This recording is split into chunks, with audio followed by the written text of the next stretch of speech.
to American Education FM, everybody. I'm Dr. Sean Brooks. Welcome, everybody. Lots to get to in this particular episode. I want to start this particular episode, though, commenting on this Michigan school shooting that took place, and just kind of running through that kind of quickly, but a number of anomalies throughout this entire thing.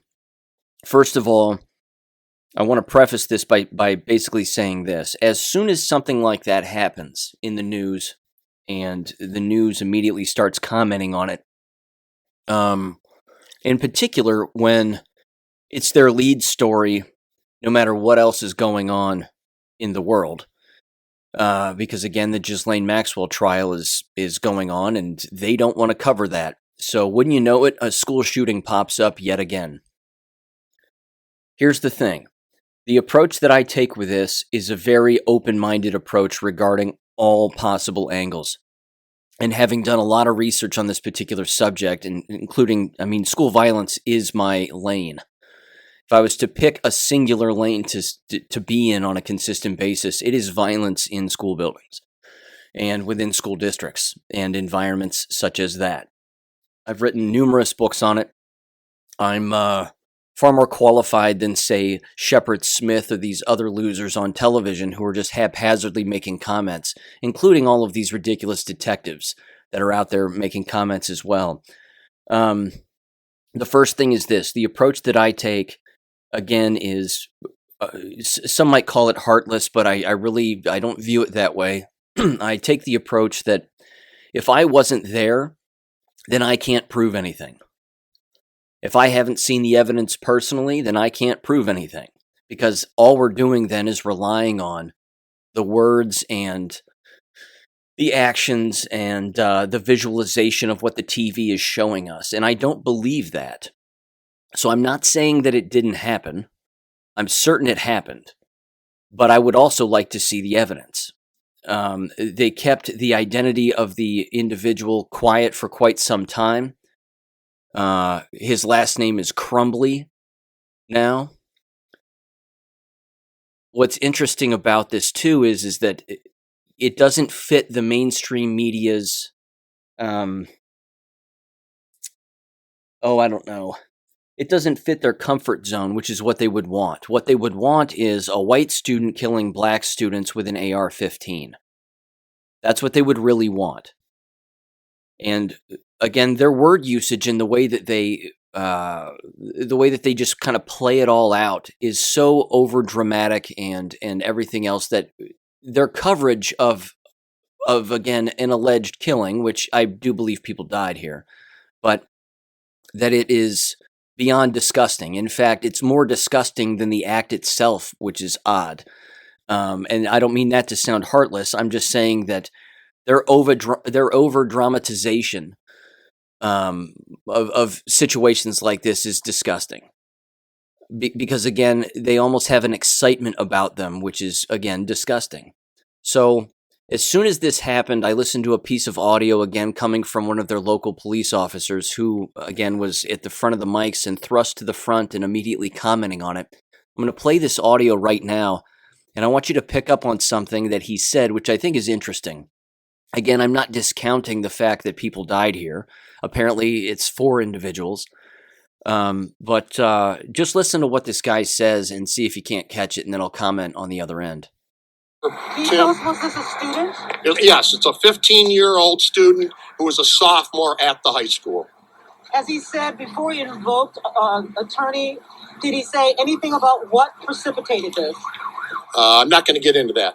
Okay. Was there any warning, Mike, ahead of time? Was there any messaging? Did he put out anything? That's all under investigation at this time. We have literally probably 100 different detectives and support out here right now. We're going to talk to everybody. We're going to go through everything. But at this point in time, I can't tell you that we have that or we don't have that. Any reason to believe the initial victims were targeted directly, or was it random? Don't know at this point in time. Still under investigation.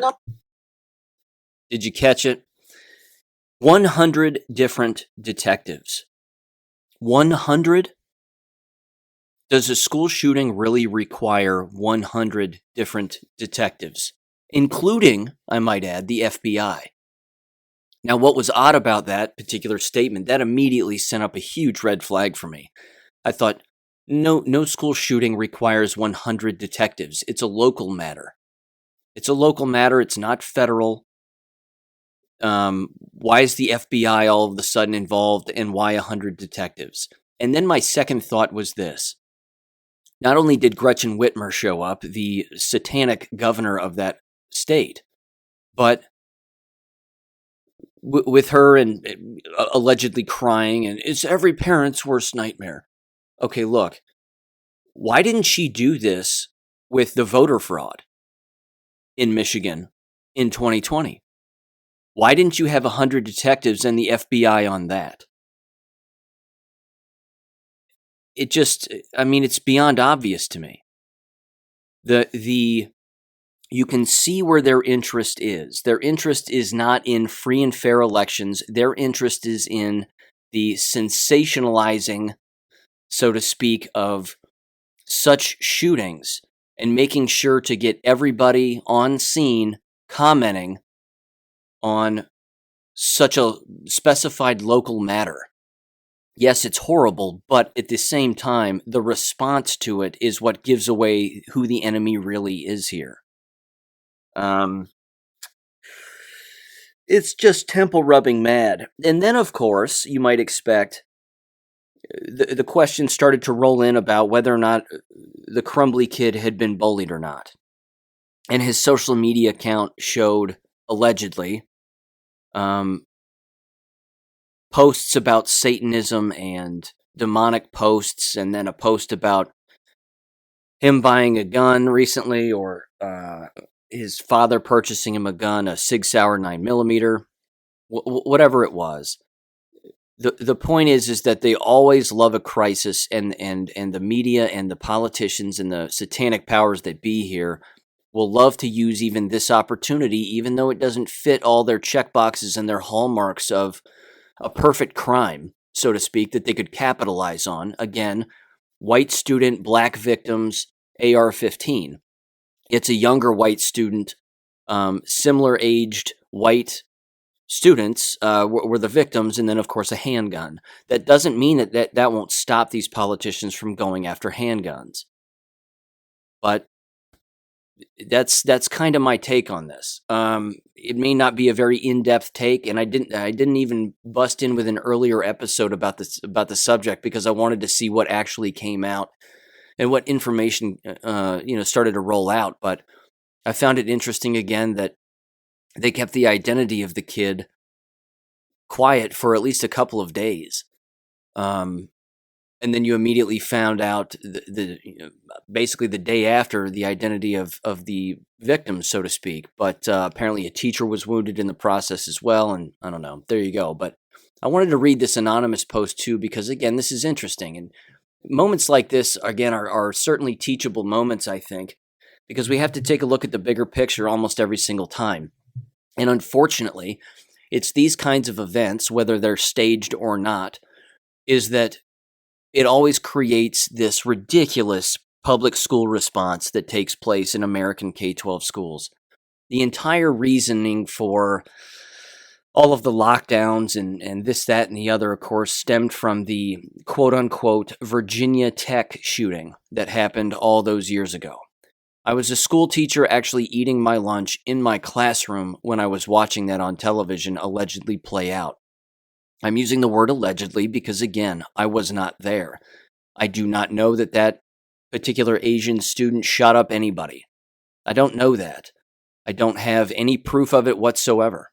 I'm sorry. Again, I don't want that to sound heartless, but no one can say that they know everything that happened if they themselves weren't there. So I'm actually just admitting the truth. I wasn't there. I don't know what happened, but I do know what the response was after the fact. And what happened when we were school teachers, when I was a school teacher after the fact, were immediate emails pouring through everybody's inboxes about new procedures, new policies. We have to have new code red drills and new this and new that. Quick story. And again, I'm just one person, so there's no way that this only happened to me. But I actually caught the administration in the building that I worked in at the time, the middle school where I worked in at the time, basically not following their own rules on their own designed code red drills for such an incident. They didn't tell us exactly what we needed to do and what had to happen in XYZ. They didn't tell us a play-by-play of all of the places where we had to go, and then we have to get on email. We have to email the head secretary to make sure that everybody's alive and everybody's counted for. I mean, it's insane. So what ended up happening on this one particular day was they decided to have a random code red drill. Again, this was same building after the alleged Virginia Tech University shooting. And then as soon as that happened, the students immediately kind of started to panic. And I'll never forget one particular student. She really panicked and she started to cry. And I looked at her and I said, "It's a drill." I just looked at her. I said, "This is a drill. This is not real." I said, "It's a drill. It's okay." But she was crying. And her friends were trying to console her. And I was like, what, did you not hear what I just said? I said, "It's fake." I said, "It's just a fake drill. No one's going to get hurt. Everything is fine."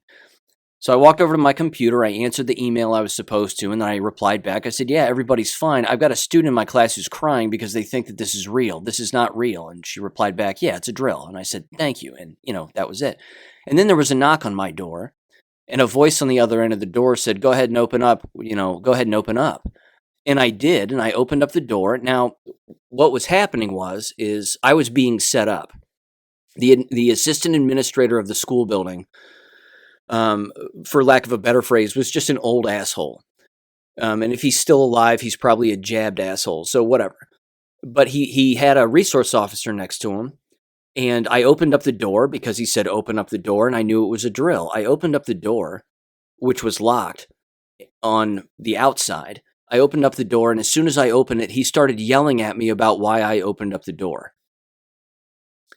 And he was doing this in front of my students, and I said, "It's a drill." He goes, "Yeah, but it says in the procedures that you're not supposed to open up the door, and if we knock on the door and we say that we're the police, maybe we're not, maybe we're armed." And he starts doing all of this, and he's making an example out of me, apparently, but it wasn't in their procedures is the point. They just thought that making examples out of people and that doing that, creating a scene in a fake scenario that isn't real, is a healthy way to go about things. They since changed their policies over the course of time. And yeah, we had maybe a few other of those drills, as the years passed on, but they were so few and far between that it hardly ever happened after that. Point being is that the K-12 response to such drills is ludicrous. It's absolutely ludicrous. Was this student bullied in this school? You bet your ass he was. 100%. High school is a nightmare for most people. In particular now. With the mask wearing and all of it. It's a nightmare. And I couldn't tell in this school if masks were being worn or not. There was, again, alleged footage inside of one of the classrooms where this was apparently taking place, but I would love to see the security footage. Not because I want to watch other people get killed. That's not my prerogative. I just like to see evidence. I just want to see evidence. And again, I don't care for this approach either. When people either online or in the media will say, "We're not going to show the victim's face." Notice that particular issue in itself. I find that issue to be very interesting as well because they can't even decide on that action on a shoot-in, shoot-out basis, regardless of the scenario. Sometimes they love showing the face of the person, and then other times you'll hear them say, "We're not going to show the face of the person because we don't want to glamorize who they are and give them a platform and a stage and blah, blah, blah." What platform and stage do they have? They're in shackles. They're going to be tried for murder. This particular kid's 15, and he's going to be tried as an adult. And he's being tried as a terrorist. Again, I'm not justifying any killing. I'm simply saying it seems a bit extreme, no? Normally, it would just be murder. You're being charged with murder. Okay, great. And if you want to charge him as an adult or not, I mean, what's the difference? I don't know what the difference is. Would they actually put a 15-year-old on death row? It doesn't make much sense. So again, the laws are basically all over the place, regardless of, they're just all over the place from state to state. And again, they love piling on more charges. If it was a black kid, they just said he's being charged with a hate crime. If there was a black victim, is my point. So they just love finding anything that they can find to further divide and marginalize and categorize even the person who's blatantly guilty of a crime. I did want to read now this anonymous post here. Sorry for my little rant there, but this came from Great Awakening, and again, it's worth reading because asking questions about such events needs to take place, but there are also consistent patterns with these alleged shooters, and one of them is that most of them have been institutionalized at one point or another, and apparently this kid was recently, which again is a red flag.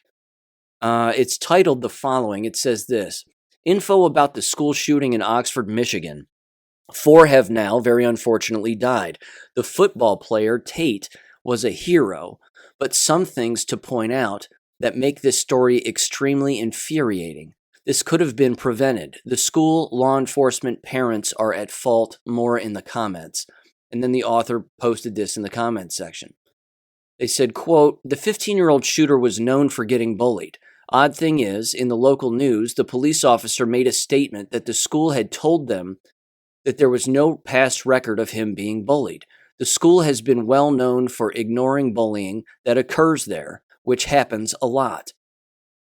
I'm going to jump in here real quick before I read these last 2 paragraphs.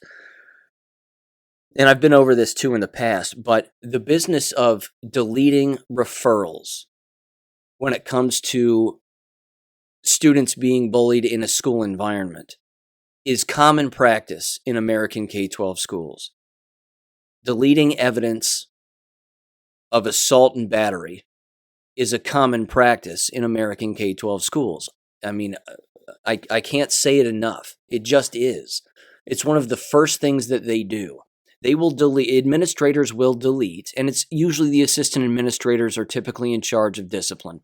They will delete referrals the moment that they are written and plugged into the computer, and they are almost always now digital. So there's a paper trail of this, which is why I've always recommended that if any teacher ever fills out a discipline referral, that they take screenshots of all of their discipline referrals. Because again, they will be manipulated in most cases, or if not just flat out deleted by administrators. That happens again with regularity.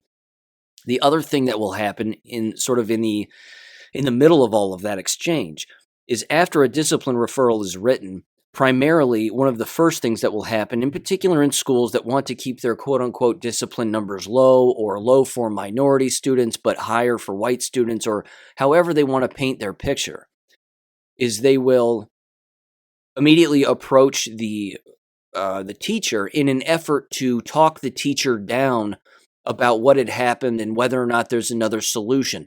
If a verbal agreement gets made between the administrator and the teacher, and they come to some kind of terms, that discipline referral that was written and submitted digitally over the computer gets deleted. They just don't keep it anymore, because it's as if the administrator is saying, we don't need this anymore because we had a verbal agreement on how to handle this, so we'll keep this off the books. It's complete and utter bullshit, and it needs to. I mean, it should never exist. It's completely unethical. Which is why teachers should stick to their guns, so to speak, when it comes to writing a referral. Don't back down from it. Make it honest. Make it as detailed as humanly possible. Take screenshots of it. Keep it. It's called evidence. Again, assault and battery is a felony. It's a crime. More K-12 students should be charged with felonies, as far as I'm concerned. I'm shocked it doesn't happen more, and I wish more parents would charge the assaulting and battering individual, with actual criminal crimes when their own child has been hurt or damaged as a result. So my point is again, the deleting of referrals is not new. And that happens all of the time. So this business of this school saying, well, we didn't have any record, I don't buy it. I don't buy it. You have video record because the entire building is filled with it's filled with cameras. There are cameras everywhere in a school building. There are cell phones everywhere. People, the line of people who knew that this kid was being bullied is longer than the line of people who didn't. There are a lot of eyes in that building. So there you go. Second paragraph, here we go. It says, quote, he had been in a mental ward for a week in the past because he went off the rails before. He had made multiple threats to the school and certain individuals. He even had a countdown clock on his social media counting down the days before this attack occurred. Some students even knew about it. But instead of telling local authorities, they stayed home that day. Also, given his mental instability, he had just turned 15 and his dad bought him a gun. Why would a parent do that when their son had been into a mental ward in the past? No kidding. Final paragraph says, so while the media focuses solely on the gun, as usual, these are all of the facts that are left out on purpose that allowed the shooting to even occur. This mass shooting, could have and should have been prevented. The red flags were all there. My question is, given with all that's happened, did they allow for this 15-year-old to do what he did on purpose for a distraction and or push for gun control? I kind of think so, unquote. That's my point. That's why I wanted to read this anonymous post. Again, I didn't write this, but it is on point. It's perfect. It is a perfect explanation. Yes, all the signs were there. Again, they even said, they even had the stones. They're not even thinking about what the words that are coming out of their mouths, these quote unquote police officers and detectives and whoever is, on the scene. They actually admitted that it took the police 4 to 5 minutes to get there.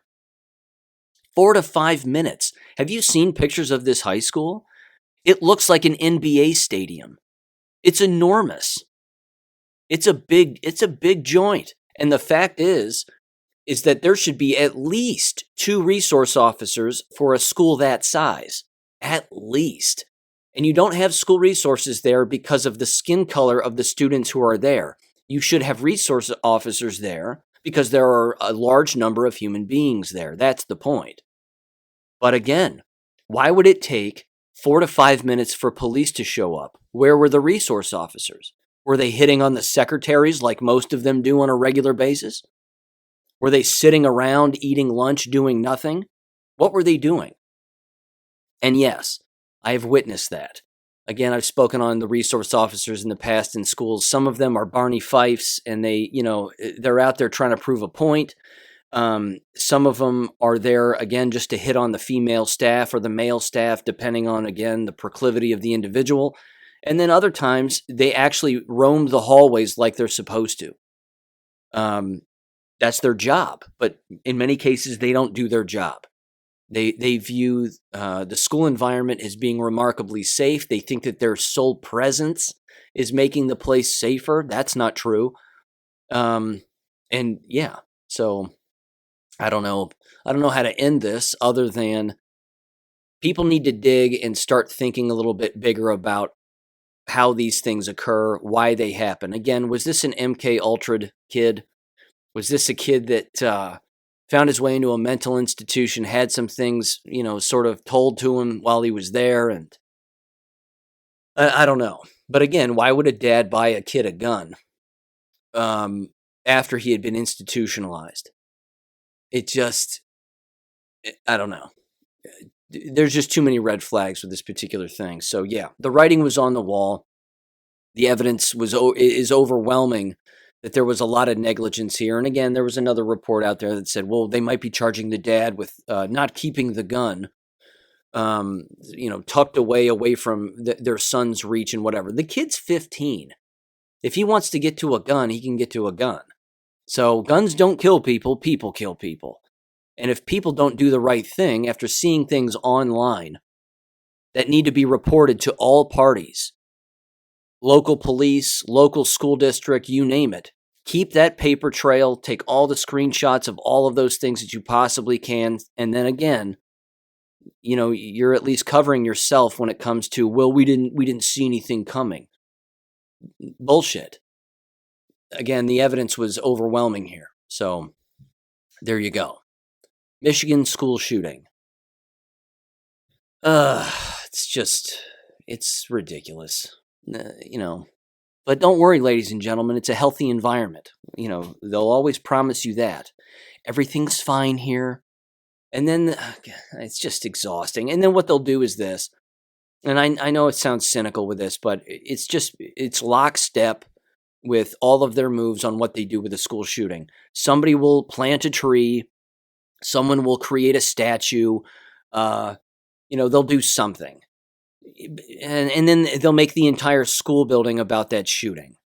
Not to mention, if it was anything like the old Sandy hoax, why aren't they burning the school to the ground? I mean, seriously, why aren't they bulldozing the school like they did in Sandy Hook? I thought that's what you were supposed to do when a school shooting took place and there were a bunch of dead people. Right? You're supposed to get rid of all of the evidence within 48 hours and bulldoze the entire school to the ground. Don't get me started on Sandy Hook again. Okay. Anyway, a few other topics here. More than a few, actually. This next one. And again, also interesting and slight tilt toward the jab news here again. More and more water main breaks are occurring, which I find interesting. Now, I know 'tis the season for water main breaks with colder weather and whatnot, but can you think of a better excuse to cover up the fact that you've got sick teachers and dead teachers as a result of the jabs and the boosters and what have you, to simply say, well, we have a water main break. The electricity has gone out in our school. We have to cancel for a week. Keep your eyes on that one, ladies and gentlemen. Keep your eyes and ears on that one, because more and more schools are going to use those as excuses because, again, they're going to have endless staff members that are sick and falling ill as a result of the jabs, and it's continuing to happen on a regular basis. The video evidence is overwhelming. The written evidence is overwhelming. Speaking of written evidence, it's the FDA now is based on a judge's ruling, which is absolutely fantastic. And it's horrific reading because I'm starting to read this now piece by piece, and it's awful. And I'm not going to read every single document, of course. That would be next to impossible and horrifically repetitive. But the FDA, as a result of a judge's ruling, has released and is releasing these Pfizer jab documents reporting all of the ill effects from the jabs. Everything from, again, the late-term, quote-unquote, accidental abortions, to the skin rashes, to the cancers, to the neurological damage, the paralysis, and the deaths. And so now the FDA is going to be releasing 500 documents a month regarding the Pfizer jabs. Funny how we didn't hear about that in the news either. And funny how that's not being mentioned in the slightest. So there's that piece of news as well. In the exact same vein, here's another article which was tossed my way. Thank you for tossing it my way. This comes from fox2now.com. It says data shows 2/3 of Missouri public universities' colleges saw sharp enrollment drops in 2021.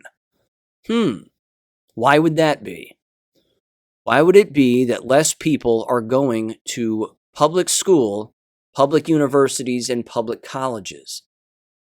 2/3 of the universities saw a sharp enrollment drop. It says university rep says fewer students choosing college after high school entering workforce.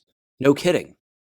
It says the Missouri Department of Higher Education and Workforce Development, DHEWD, released data last week showing enrollment at 67% of the state's public colleges and universities dropped this fall. Interviews with representatives from higher education institutions revealed the problem is more than the pandemic, with some pointing to shifting demographics and changing economy, rising costs, and tuition, and more. No, No, that's not it. That's not it. I'll tell you what, here's another thing. And this is one of the things that Vanessa Hurst, when she was a guest on the podcast, aptly pointed out on a consistent basis, is that using demographic shifts as an excuse for lower enrollment or closing down schools it's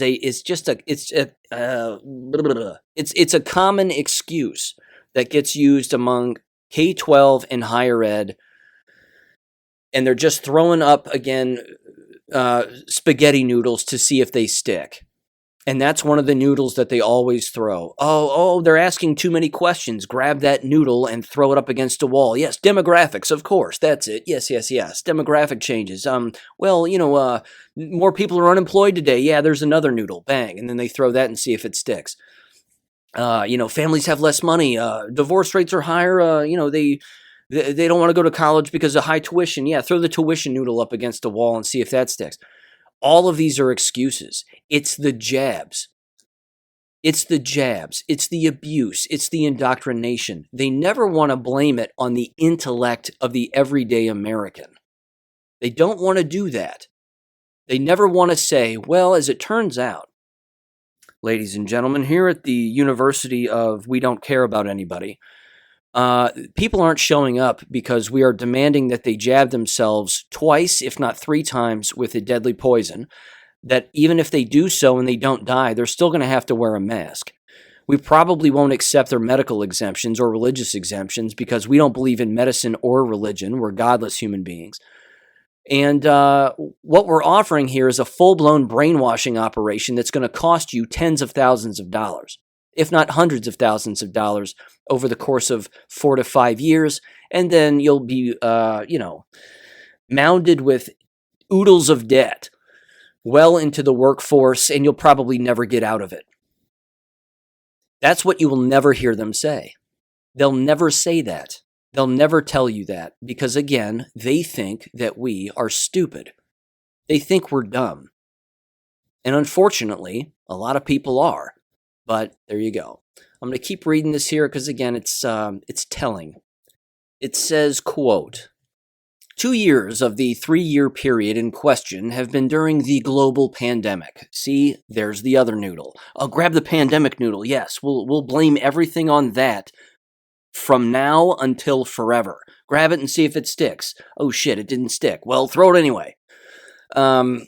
Said Kent Heyer, spokesperson for Missouri Western State University in St. Joseph, said in an email, quote, the young adults who have graduated high school in the last 2 years have done so amid greater uncertainty than any recent graduating classes. These people are nuts. They're nuts. All the excuses. Reading this is hard. This is hard. And it says, again, continuing, quote, and many have been reluctant to commit to continuing their education until more of that uncertainty is resolved. So now they're blaming uncertainty. Life is uncertain. Does that mean that you just don't do anything? For the love of God. It continues, the enrollment exodus. Yes, it's beautiful. I like it, frankly. It says, quote, Missouri institutions' enrollment figures have steadily dropped since 2016, with 246,999 students enrolled in a public university or college 5 years ago to 211,176 students enrolled this year, nearly a 15.6% difference. That also equates, ladies and gentlemen, to money. They're losing that much money, and that's a ton of money. That's a ton of money to lose. And frankly, they don't deserve it, so they shouldn't have it. It continues, four-year public university enrollment figures decreased by 4% between fall of 2020 and fall of 2021, from 137,464 students to 136,957, whereas 2-year public college enrollment dropped by 8.6% during that same time, from 75,465 students to 74,219 students by 2021. Nice little fall off there. Aside from the fact that Missouri's high school population is declining, which Jessica Duran, assistant commissioner at the DHEWD, says resulted in fewer college applicants, the cost of college has risen 169% since the 1980s, but the average salary among young adults only rose 20%. According to a recent survey of high schoolers conducted by ECMC Group, a nonprofit aimed at helping student borrowers, the likelihood of attending a 4-year school dropped roughly 20% in the past year and a half, with soaring tuition costs and student loan debt raised as the number one concern among young people. I'm going to stop it there. Yeah, no kidding. It's a great article, though. Lots of cool stats. And just a massive cover-up. Not the jab. They're never going to blame that. They're never going to blame, again, the intellect of Americans and figuring out what's going on in these institutions. They're never going to do that. It's always going to be uncertainty, higher costs, demographics, and more uncertainty. It's pathetic. They can't come up with a truthful excuse. These people, I know I sound agitated here, and rightfully so, I think, at this point. I think I deserve it. Although I want to end on a positive note here, which I will, I promise. Well, they're just pathological liars. That's all I'm trying to say. They're pathological liars. They cannot tell the truth. They won't tell the truth. Don't expect them to tell the truth. It's just what they do. They lie for a living. They're bad at it, but they're also insulated. And they know that they can lie and get away with it because they will keep their jobs. And the only way that they typically lose their jobs, again, is either because they've done something that's sexually related. And I'm talking about like university presidents and, the people that run the show. If someone's murdered on their campus and they cover it up, or the very individuals themselves who are giving these statements and these public statements are actually guilty of a serious crime. Other than that, they're too well insulated. They'll just remain. I mean, look at the Joe Paterno thing. Remember all of that at Penn State? All that Joe Paterno Penn State stuff and how they kept that as quiet as they possibly could for a very, very long time. Decades. Dating back to the 70s. If not sooner than that. Decades and decades and decades of crime. So, if you think the Penn State thing was just Penn State, I assure you that is not the case. Okay, now, shifting gears here slightly. Everybody knows that the Omicron, it sounds like a transformer, is a complete lie. Fauci came out the other day in front of the press, criminal press, and basically told everybody whether you're jabbed or not, you better wear a mask inside or else. Things are getting worse, of course, in Australia. That's putting it mildly. And countless countries in Europe, including Germany and Austria, looking at jabbing everybody, no matter what. Germany just put their citizens who are unjabbed on permanent lockdown, apparently. Don't know how that's going to work or how that can possibly be enforced. And for the love of God, have we learned nothing from history, ladies and gentlemen? But I wanted to read this particular article because it's making the rounds, and I haven't heard anybody read it out loud, and I wanted to do this wonderful South African doctor some justice here by reading her commentary here that was published either in a local newspaper where she lives or somewhere. But this is commentary from Dr. Angelique Coetzee, if I'm saying her last name right, Coetzee.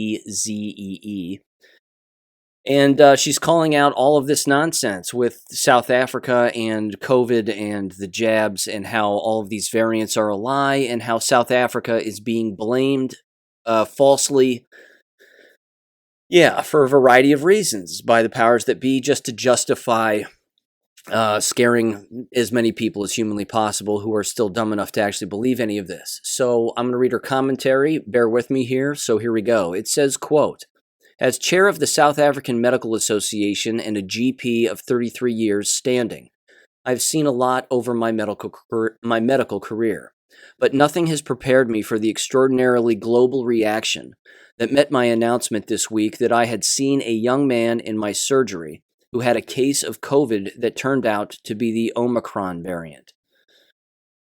This version of the virus had been circulating in southern Africa for some time, having been previously identified in Botswana, but given my public-facing role, by announcing its presence in my own patient, I unwittingly brought it to global attention. Quite simply, I have been stunned at the response, and especially from Britain. And let me be clear, nothing I have seen about this new variant warrants the extreme action the UK government has taken in response to it. No one here in South Africa is known to have been hospitalized with the Omicron variant, nor is anyone here believed to have fallen seriously ill with it. Yet, Britain and other European nations have reacted with heavy travel restrictions on flights from across southern Africa, as well as imposing tighter rules at homes on mask wearing, fines, and extended quarantines. The simple truth is, we don't know yet anywhere near enough about Omicron to make such a judgment or to impose such policies. In South Africa, we've retained a sense of perspective. We've had no new regulations or talk of lockdowns because we're waiting to see what the variant actually means. We've also become accustomed here to new COVID variants emerging. So when our scientists confirmed the discovery of yet another, nobody made a huge thing of it, period. Many people didn't even notice. But after Britain heard about it, the global picture started to change. Even as our scientists tried to point out the huge gaps in the world's knowledge about this variant, European nations immediately and unilaterally banned travel from this part of the world. Our government was understandably angry by this, pointing out that excellent science should be applauded, not punished. If, as some evidence suggests, Omicron turns out to be a fast-spreading virus with mostly mild symptoms for the majority of the people who catch it, that would be a useful step on the road to herd immunity. We'll learn in the next 2 weeks if that's the case. The worst situation, of course, would be a fast-spreading virus with severe infection, but that's not where we are at the moment. Here in South Africa, what I and my GP colleagues are seeing doesn't in any way warrant the knee-jerk reaction we've seen from the UK. For one thing, we're not, at least for now, treating patients who are severely ill. Take my first Omicron case, the young man I mentioned earlier. It didn't occur to him that he had COVID. He thought he'd had too much sun after working outside. After he tested positive, so did his wife and 4-month-old baby. So far, the patients who've tested positive for Omicron here have been mainly young men, a mixture of vaccinated and unvaccinated, though in our statistics, unvaccinated can also mean single vaccinated. Unvaccinated also means single vaccinated? Wow, that's jacked up. But I guess that's occurring lots of places. Because again, if you haven't had your third dose, then you're not vaccinated. Okay, sorry. It continues. Only yesterday I saw 5 more patients who had tested positive for the new variant. They all had a very mild illness. So at the moment, I'm afraid it seems to me that Britain is merely hyping up the alarm about this variant unnecessarily. Yes, the picture might one day look different. I have yet to see older, unvaccinated people infected with the new variant, for example, and they might well present with a more severe form of the disease. But the reality is that COVID is something we have to learn to live with. Look after yourself and get your vaccines. Above all, don't panic, and that goes for governments as well." Unquote. Okay. I take issue with this article for the most obvious reasons you can probably imagine. Number 1, no, don't take the vaccines. I can't believe she actually said that at the end. She actually said that. Look after yourself and get your vaccines. No. The answer to that's no. Number 2, the only people who are getting ill are the jabbed and the unjabbed who are around the jabbed. I've covered this at length. That's how transmission works. The jabbed transmit electromagnetically their ill immune system onto healthy individuals. That's the way that works. Shedding is what it's referred to as, or transmission, whatever word again you want to use. That's what all of that is. So again, this business of these different variants is a lie. The only thing that they're seeing, because the tests don't work and they don't test for anything, the only thing that they're seeing is the jabbed becoming ill or the unjabbed getting sick because they are around the jabbed. So it's certainly worth noting, I think, just in summary and wrapping up the jab stuff, is that even these well-intended medical doctors are commenting again on the media hype and what have you. And that's great, and I'm glad that they are. But she doesn't know what's going on here. She clearly doesn't get it. She doesn't see the bigger picture. It's like, again, not to twist the knife anymore, but it's like Dr. Simone Gold from America's Frontline Doctors. With every single tweet she makes, why is this happening, she'll say. Why is this happening? Why is this? If you're asking the question why at this stage of the game, you're not awake yet. That's all. So stop saying why. Unless you're really asking for an answer from other people, in which case we'll tell you. And we've said it a million times. But for them to, again, for this particular doctor to make mention that we need to take the vaccines, that right there should show everybody the disconnect. Regardless, again, of how well-intended she is, that's a huge mistake on her part. So here's what I wanted to end with. I wanted to end on a bit of a higher note, because again, one of the great things that is happening here throughout this entire time, and it needs to consistently be mentioned, is the business of homeschooling. Homeschooling numbers, again, are dramatically increasing, and rightfully so, and it shouldn't shock anybody. Here's what I want to do, though. For anybody who's on the fence regarding homeschooling, and believe me, I know that it is a giant spectrum with lots of notches in that spectrum that have different scenarios for different people. They have different needs, different circumstances. I fully get it. I just want to run through an example of a homeschooling mentality or a homeschooling day for someone who, again, is on the fence about it or is worried that it won't work out, or more specifically, which I'm going to mention here, is that they're afraid that their child being left alone is going to be a bad thing. My tip would be this. If your child is of 4th, 5th, 6th, 7th, and older grade level, and they are not handicapped in any particular way where they need constant monitoring or attention, then this is going to apply to you. For those where, again, that is the circumstance, where more needs need to be met, so to speak, this might not be for you. In fact, it probably just won't be. But stay with me on this for a minute, and I'm gonna rock through a general day. First and foremost, I don't have children, but if I did, I would be the parent who would tell the truth to my children all of the time. I'd be that dad. That's the dad I'd be. Dad, what's that thing up in the sky? It doesn't look like a cloud. Son, that's a chemtrail. I mean, I would be that dad, and I would tell them exactly what it is and why it's happening and all of that. That, of course, requires constant learning on the part of the parent, which again is a habit.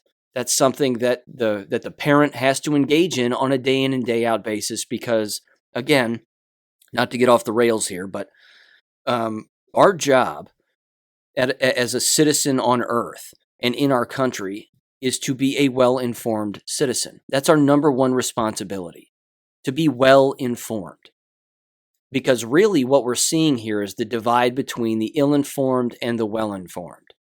Those that have believed things that are not real, like, again, all of us have been guilty of in the past, and then those of us who have woken up and are continuously learning as much as we can within the span of a day.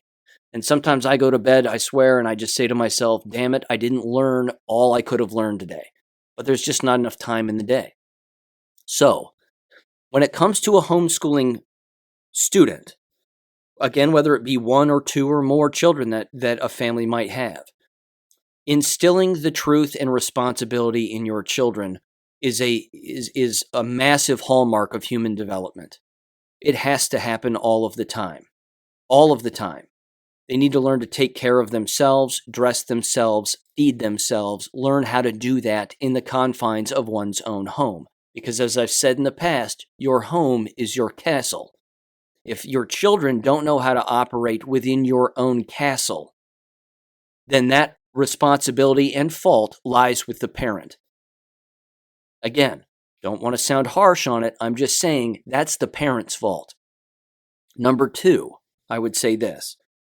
Once that's instilled, what you are really instilling in your children is self-reliance and independence on an individual level. They can do things on their own.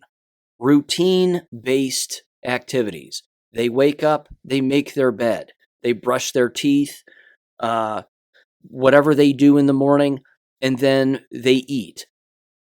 This is where I want to get into the specifics of what can actually happen during a quote-unquote school day in a home environment. And it's just one of a gazillion examples. So again, just bear with me on this for a minute. If a child wakes up who is of the ages that I said, they can certainly stay home. You, of course, have to tell them what to do, and you don't ask them and you don't plead with them. Would you please do this? Okay. And then end it with a question. You tell them what to do. We are going to go to work. Your mother and I, your father and I, whatever. We're going to go to work on a day in and day out basis. You're going to treat school and learning on your own like your job. You're going to wake up, make your bed, brush your teeth, eat food, eat breakfast, get dressed, and then you're going to plop yourself down and you're going to go through your work as you need to. You have to teach the child to use a computer, not Google, but the real search engines like Startpage and DuckDuckGo and SwissCows. And then, of course, make sure that you turn off the search option that makes it limited or moderate or whatever. You have to turn that little button off so that they can search the real answers to their questions that they have. For example, how do I spell this? They can even use a cell phone, of course, to do that. And again, if they're staying at home, they should probably have a cell phone so that they can contact their parents anytime that they want if both parents are at work. Assuming that the parents work outside of the home, that is. And then, again, you teach these things to your child, how to search up information. So when a child is looking at a piece of schoolwork and they're saying, I don't know what this means, or what is this, or whatever, they know how to search for the answer by thinking about it for a while, and then again, bouncing around the internet and reading particular things that will eventually lead them to the answer. Because theoretically, that's really no different than what happens in a classroom. When, if a textbook exists in a classroom and a teacher looks at the student and says, look up the answer in a textbook, it's going to take you a little longer to find it in a textbook, but the answer is still going to be there, hopefully, assuming that they're telling the truth and that it's not, propaganda. But it will take them less time on a computer, and on the internet, they're going to learn more about said subject, because then they can even go to a page like BitChute and they can type in a question or type in a few words. And what they will do is they'll start to learn what the algorithms are doing regarding the word usage and the theme usage that gets used. Because again, you can type in certain words one place and then type them in another place, and you're not going to get the same answer.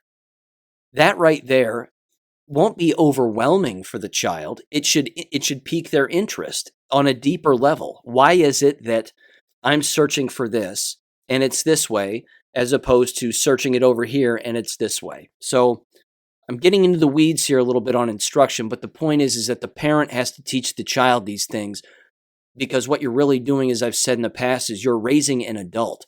You're not raising a child. You're raising a young person to be an adult and think like an adult.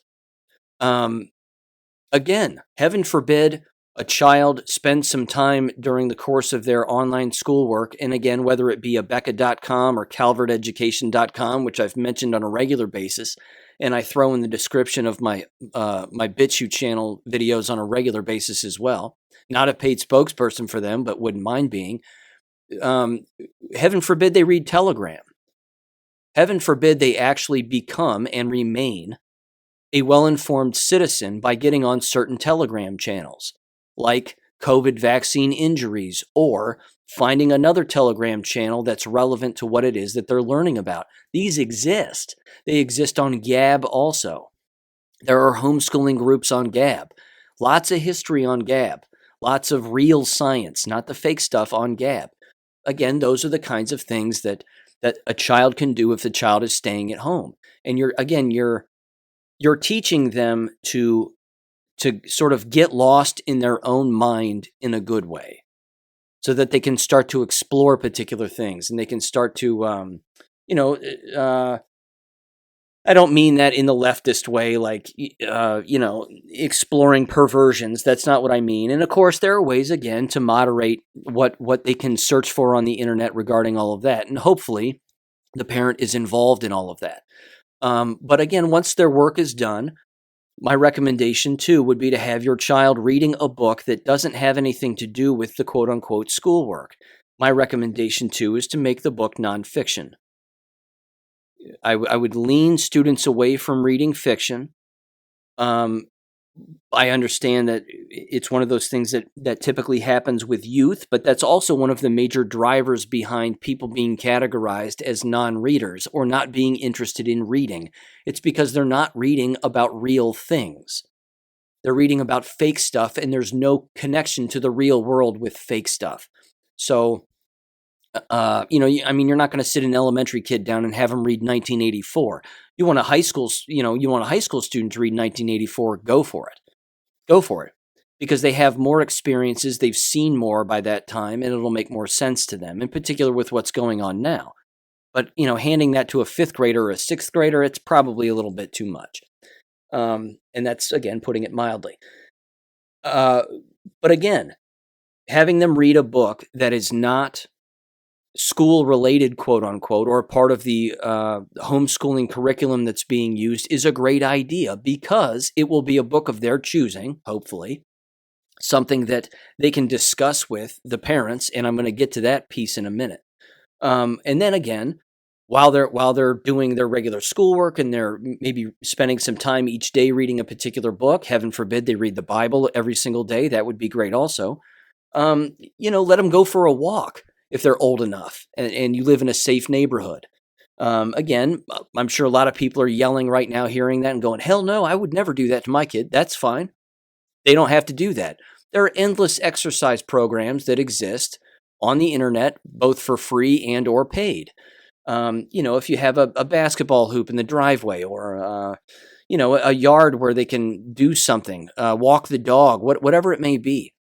You don't need physical education in the form of gym class where you're getting yelled at and a towel snapped on your ass, on a day in and day out basis to actually learn the principles of physical well-being.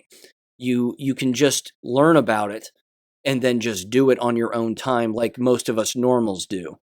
Having said that, again, maybe they want to go back to their book once they're done exercising. Maybe they want to take a shower. Before you know it, the school day is over.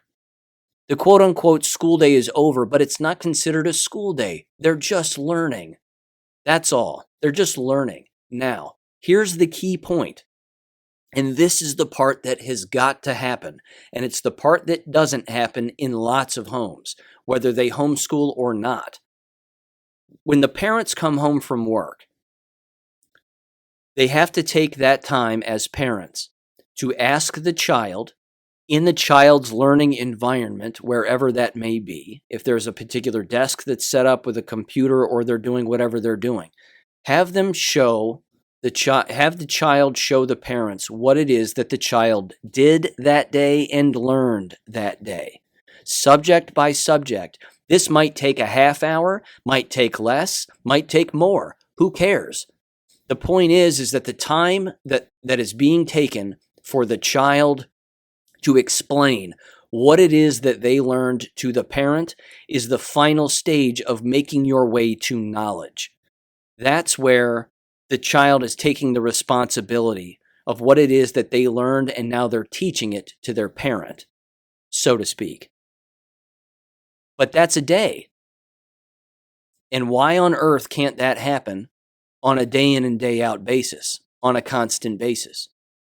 It's not that they need babysitters. It's not that they need daycare. It's not that they need to attend an American K-12 public school.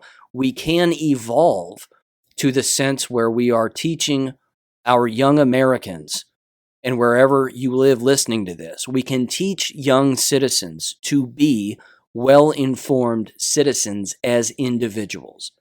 That's my point. So again, is K-12 school in the future going to be for everybody? Of course not, because K-12 schools right now aren't for everybody. I've been over this in the past. The brightest students are the ones that don't attend those schools. They are doing what I just said, what I just laid out here.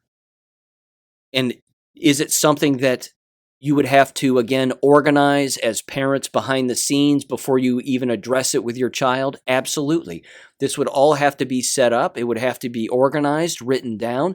And then again, heaven forbid, you sit your children down or your child down and you say, okay, we would like to propose this to you. We're trying to raise you as to be an adult, to be a self-reliant human being. Here's our proposal. What do you think? I'm going to tell you something. I think 8 out of 10 to 9 out of 10 students would take that opportunity. Because at face value, the first thing they're going to think to themselves is, you mean I don't have to wake up super early and go to this building where I have to wear a mask, or where I don't have to wear a mask, but where I might get punched in the back of the head or not, or feel like I have to be a part of an unnecessary group or assimilate or conform or whatever? Most students, again, would say to themselves, awesome. Awesome. My parents think that I am responsible enough to do this on my own. Now I need to show them that I am responsible enough to do this on my own. That's a great thing. Again, it does not mean that the child can't ask questions. It doesn't mean that the child can't get online and ask questions. Most homeschooling online operations, which are remarkably successful and incredibly well reviewed, that's why they exist. They exist so that the child can get on there and ask whatever question they want whenever they want. So I'm going to stop it there. My point is that if it's well organized, up front, by the parents first, behind the scenes, and then introduced to the child as a healthy alternative and something that the child can get in a groove and get in a learning groove where they just get in a healthy habit on a day in and day out basis, what you're going to find, I believe, is the following. My last point here.